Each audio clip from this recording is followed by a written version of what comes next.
ազգային ժողովի մեծարգո նախագահ, հարգելի գործընկերներ,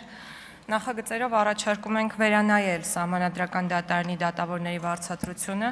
հաշվի առնելով այն, որ ներկայում Սահմանադրական դատարանի դատավորների վարձատրությունն իր կառուցվածքով և չափերով համարժեք չէ վերջիններիս բարձր իրավական կարգավիճակին, սահմանադրական լիազորությունների ծավալին և գործունեության համար բնորոշ բարձր պատասխանատվության աստիճանին։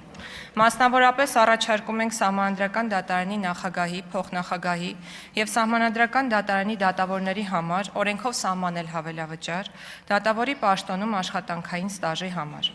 Սահմանադրական դատարանի դատավորների 12-ամյա պաշտոնավարման ժամկետը հաշվի առնելով աշխատանքային ստաժի հավելավճարը հաշվարկվում է առավելագույնը 11 տարվա համար և սահմանվում է աճողական կարգով, սկսած պաշտոնավարման երկրորդ տարվանից, երկրորդ տարում 20%, երրորդում 35%, չորրորդ տարվանից յուրաքանչյուր հաջորդ տարում նախորդ տարվա չափից 10%-ով ավել։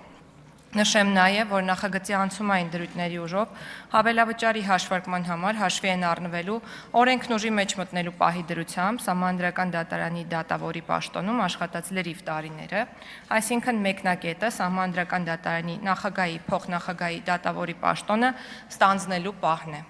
Նշեմ, որ 2026 թվականի համար Սահմանադրական դատարանի նախագահի, փոխնախագահների և 7 դատավորների մասով տվյալ պաշտոններում պաշտոնավարման դիմաց աշխատանքային ստաժի հիման վրա վճարվելիք հավելավճարի մասով ենթադրվում է 46 միլիոն 775 հազար 40 դրամի ծախս, որը լրացուցիչ ծախսային պարտավորություն է։ Սահմանադրական դատարանի նախագահ կարող եմ բացվածքով ասել, եթե հարցեր լինեն, պատրաստ եմ, ուստի ամփոփելով խոսքս, խնդրում եմ կողմ քվեարկել նախագծի ընդունմանը։